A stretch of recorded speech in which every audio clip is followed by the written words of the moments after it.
Engineer हूँ। मैं कोलकाता से बिलोंग करता हूँ। मेरा प्रोफाइल इज़ लाइक 9-8 और 9 एंड मेरा कोई वर्क एक्स नहीं है। मेरा 2 साल का गैप है। I am a 2023 pass out. इसमें प्रियांशु आपका एनमेट स्कोर कितना आया था? मेरा इनमैथ स्कोर 240 था। ठीक है, और इस बार कट ऑफ भी कम थी, उन्होंने कॉमन कट ऑफ निकाला था। हाँ, राइट। इस बार कॉमन कट ऑफ थोड़ा उनका एडमिशन प्रोसीजर भी थोड़ा अलग था। Competency test as everyone knows वो ऐड किया था। फिर एआई प्रोक्टर्ड पीआई था, एक different mode of interview. So these things were different this time. ठीक है, तो हम आपके सीधे डीडीए के एक्सपीरियंस की तरफ मूव करते हैं। तो डीडीए में जितने भी प्रोसेस हुए आपके स्टेप बाय स्टेप, एक बार आप वो हमारे साथ शेयर कर दीजिए।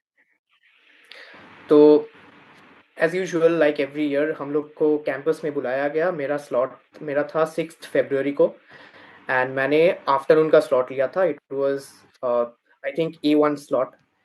फिर उसमें पहले तो हम लोग को थोड़ा वेटिंग हॉल में बिठाया गया। Then we were called to the competency test.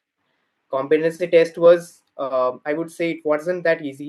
As everyone says it's really easy, it wasn't that easy. हम लोग का जैसे LR सेट थोड़ा टाइम कंज्यूमिंग था। फिर रीडिंग करने में भी थोड़ा प्रॉब्लम्स आ रहा था। There were 20 questions and managerial part वगैरह उसमें थोड़ा डिसीजन मेकिंग था जो थोड़ा जैट का I would say kind of very close to the XAT decision making थोड़ा था। एंड आरसीबी थोड़ा not, it was not that easy to read. So उसमें थोड़ा चैलेंज फेस किया। But ultimately, I was able to solve all the questions. I think I got few wrong, maybe 2 to 3. तो ऐसा competency test किया। उसके बाद हम लोग का एक रिफ्रेशमेंट हुआ। अ, हम लोग इसमें को वो प्रियांशु, कॉम्पिटेंसी हाँ, टेस्ट में आपको आपका एलआर सेट याद है थोड़ा सा, किस चीज से रिलेटेड था? L R set as far as I can recall ये काइंड ऑफ सिलेक्शन डिस्ट्रीब्यूशन था जिसमें बहुत सारे पैरामीटर्स थे। लाइक आई थिंक कुछ स्पोर्ट्स का था, हॉकी बेसबॉल ऐसा कुछ था, कुछ नेम्स था। फिर उनका शायद एज भी था। ऐसा 3-4 पैरामीटर्स थे जिसकी वजह से ये थोड़ा लॉजिकल रीजनिंग थोड़ा कॉम्प्लिकेटेड था। ये कितनी देर चला आपका टेस्ट? ये 45 मिनट्स का टेस्ट था। इसके बाद नेक्स्ट क्या प्रोसेस था? ओके, तो पहले तो आई वाज लिटिल नर्वस कि ये first time I am giving AIPI interview. तो उसमें हम लकीली मेरा जो प्रोफेसर था बहुत हम्बल था। तो पहले तो उन्होंने कुछ वो खुद नहीं पूछे क्योंकि बहुत सारे मेरे फ्रेंड्स के स्लॉट्स में वो लोग खुद से फैकल्टीज बीच बीच में इंटरप्ट करके क्वेश्चंस पूछ रहे थे। मेरा स्टार्ट हुआ एआई का ही क्वेश्चंस था। So the first question was related to my under graduation project. मैंने मेंशन किया था मैंने एक नेशनल लेवल में प्रोजेक्ट किया है, उसका था सोलर डिकैथलॉन इंडिया। तो फॉर दैट मैंने एक अवार्ड रिसीव किया था from doctor Jitendra Singh, union minister. तो उस प्रोजेक्ट में मेरा क्या रोल था उसके बारे में पूछा। आंसर से मुझे जो फॉलो अप क्वेश्चन उन्होंने पूछा, क्योंकि मेरा प्रोजेक्ट सस्टेनेबिलिटी क्लाइमेट चेंज पे था। तो दे आस्क्ड मी अबाउट कि how do you define net zero to a layman. What is net zero carbon emission. तो मैंने बहुत अच्छे से वो एक्सप्लेन किया। फिर हर आंसर्स के बाद the AI was complimenting that, अरे wow you have a deep insight about this, let's dive deep into it. Then जो उसके बाद जो क्वेश्चन था मेरा वो था कि suppose you are being taken to a rural area and वहां पे एक विलेज में आपको कन्विंस कराना होगा कि सोलर पैनल लगाओ, that's the need of the hour. तो how would you do that. तो मैंने कुछ गवर्नमेंट स्कीम्स के बारे में बोला, पीएम सूर्या घर एंड एवरीथिंग। थोड़ा मेरिट्स बोला कि अभी का गवर्नमेंट कितना सोलर पैनल्स कितना जनरेट कर पा रहा है। तो एंड पूरा वर्ल्ड भी इसके ऊपर पूरा लगा हुआ है, starting from COP26, Paris summit, everything. तो ये सब मैंने बोला। तो इट अगेन एआई ने बोला कि लेट्स शिफ्ट द गियर। उसका मतलब था कि दूसरा क्वेश्चन पूछेंगे दूसरे एकदम फील्ड से। तो मुझे पूछा कि are you interested in stock market और ट्रेडिंग। तो आई सेड कि no, I keep some like some data information about it, but I do not actually trade. तो उसने पूछा कि do you know about SEBI. I said yes, stock exchange board of India, उसके बारे में थोड़ा बताना। तो मैंने बोला। फिर नेक्स्ट क्वेश्चन पूछा कि आपका इंजीनियरिंग में फेवरेट सब्जेक्ट कौन सा था। तो वो भी मैंने बोला। देन बोला कि एक ऐसा कुछ सिचुएशन जहाँ पे आपने अपना सब्जेक्ट आपका ये सब्जेक्ट कोई भी इंजीनियरिंग सब्जेक्ट में आपको इंटरेस्ट ना लगा हो and then you started building on that subject, ऐसा अगर कुछ हुआ हो तो यू कैन शेयर दैट। मैंने वो भी बोला। देन एक रियल लाइफ सिनेरियो दिया था कि you are leading a team, since मैंने बोला था उसको कि मैंने बहुत सारे लीडरशिप रोल्स प्ले किए हैं। I was the president of ish, I was secretary of ish day. तो वहां पे उसने पूछा कि एक ऐसा सिचुएशन है जहाँ पे आपका एक टीम है एंड एक team member he is not performing his task properly, तो आप कैसे उस सिचुएशन को हैंडल करोगे? And that person is like he is liable of, he is holding huge responsibility, तो उसको कैसे कन्विंस करोगे और अपना पूरा टीम परफॉर्मेंस कैसे बेटर करोगे आप? तो उसको रिलेटेड भी मैंने आंसर दिया। uh, तो this was all from the AI part. शायद मुझे 6 to 7 क्वेश्चंस पूछा था एंड उसके बाद my professor took over and I would say that my professor was really very humble. उन्होंने पहला क्वेश्चन मुझे ऐसे पूछा जिसकी वजह से मेरा कॉन्फिडेंस भी थोड़ा बिल्डअप हुआ। दैट इज कि Priyanshu, it seems like you're a very good mechanical engineer. Why would India lose such a mechanical engineer? So why MBA from mechanical engineering? वही क्वेश्चन था, तो उसका भी मैंने आंसर दिया एंड वो I could give convincing answer actually. तो he was impressed. तो उसके बाद उन्होंने बोला कि आपने जॉब क्यों नहीं किया, 2 साल में क्या क्या हुआ? तो मैंने बोला कि ऐसे मेरे फादर का जो सेरिब्रल अटैक आया था, जो फैमिली में प्रॉब्लम था, उसके वजह से आई कुड नॉट ज्वाइन। मुझे जॉब ऑफर मिला था but I could not join and वो जस्टिफाई किया था। तो उस पर और कोई क्वेश्चंस नहीं पूछे। देन ही आस्क्ड मी कि तुम्हारे like what did your father do? तो आई सेड कि is a retired railway employee. तो उन्होंने पूछा कि तो आप why didn't you go for government jobs? तो उसका भी मैंने आंसर प्रिपेयर करके रखा था, मैंने वो भी दिया। And lastly, he said that like he advised me something that, Priyanshu, I want to give you an advice that it seems you are a very socially aware person. आपने NGO भी किया है, आप नेशनल प्रोजेक्ट भी ऐसे topic पे कर रहे हो जो अभी बहुत ज्यादा ग्लोबल कंसर्न है, तो आप सोशली बहुत अवेयर हो। तो I would like to advise you, whatever you do for your nation.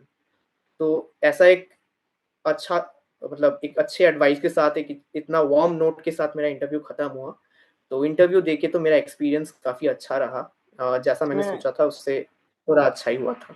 आपसे कोई करंट अफेयर्स से रिलेटेड क्वेश्चन पूछा उस टाइम पे? नहीं, मुझे कोई करंट अफेयर्स का क्वेश्चन नहीं पूछा गया, नहीं। कितनी देर चला ये प्रोसेस आपका? मेरा एआई इंटरव्यू था 12 मिनट्स का। फिर मुझे प्रोफेसर जो थे उन्होंने शायद 8 to 9 मिनट्स का एक क्वेश्चंस पूछे थे, तो टोटल वही 20-21 मिनट्स का था पूरा प्रोसेस। एंड क्वेश्चंस के जब आप आंसर कर रहे थे तो आपको सफिशिएंट टाइम दिया जा रहा था? हाँ, लाइक जो एआई का मैं आंसर कर रहा था तो उसके लिए तो I was like there was थोड़ा टाइम लिमिट था, बट मतलब वो ऐसे इंडिविजुअल क्वेश्चंस का कोई टाइम लिमिट नहीं था। ओवरऑल एक टाइम लिमिट था 12 मिनट्स का, उसके बाद एक अलार्म था शायद और ऐसे कुछ वो ओवर हो जा रहा था। तो हर एक क्वेश्चन का कोई टाइम लिमिट नहीं था, तो मैंने अपना टाइम लिया और मैंने आंसर दिया। बट आई मेड श्योर कि सिंस मैंने बहुत सारे इंटरव्यूज दिए थे तो आई न्यू दिस कि आंसर ज्यादा लेंदी नहीं होना चाहिए, so it has to be crisp and to the point. तो वो थोड़ा एक कॉन्फिडेंस बिल्डर था, तो मैंने हर एक आंसर को जितना ब्रीफ हो सके रखने की कोशिश किया। नंबर दिया, मेरा भी एक मेरिट नंबर है, तो जिनका प्रेफरेंस जैसा है, तो उस मेरिट नंबर से अगर आपको मुंबई कैंपस मिलेगा तो डेफिनेटली यू कैन, वो ऐसे लिखा रहता है कि you are selected, otherwise wait listed दिया रहता है। तो मेरा एनएम मुंबई में वेट लिस्टेड है और एनएम बैंगलोर का according to my merit number it is converted. And Mumbai का वेट लिस्ट नंबर कितना है? मेरा मुंबई का 1600 के आसपास है। मतलब आप बाउंड्री पे हो, कन्वर्ट हो भी सकता है, नहीं भी हो सकता। हाँ हाँ हाँ, शायद वॉरकेक्स थोड़ा एक बेंचमार्क हो सकता था, वो थोड़ा एक उसके वजह से मेरा 10 पॉइंट्स वॉरकेक्स में है, तो उसमें थोड़ा रह सकता है।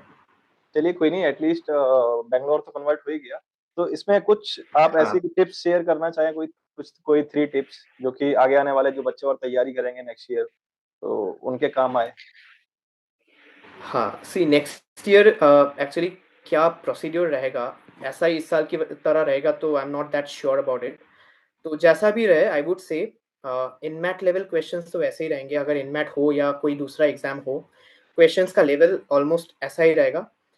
तो आपको प्रैक्टिस करना पड़ेगा, like I would say CAT level अगर आप प्रैक्टिस कर रहे हो तो इनमैट उसके साथ साथ हो रहा है, बट डेफिनेटली इनमैट का एक चैलेंज है कि आपको क्रिटिकल रीजनिंग अलग से प्रिपेयर करना पड़ता है। क्वांट्स एप्टीट्यूड ये सब आपको कैट सिखा जाता है, दूसरे एग्जाम सिखा जाता है। वर्बल इंग्लिश भी आप कैट लेवल का कर रहे हो, जैट लेवल का कर रहे हो, तो इनमैट उसके साथ कवर हो रहा है, but critical reasoning is a part which is very specific और वेरी यूनिक टू इनमैट। तो उसके वजह से critical reasoning holds a huge huge part in NMAT. तो critical reasoning is something which is a game changer, and I would like to let you know Shreyansh की जो competency test भी था उसमें भी क्रिटिकल रीजनिंग का पोर्शन बहुत ज्यादा था, मेड बी एलआर और मैनेजरियल एबिलिटी का सेक्शन।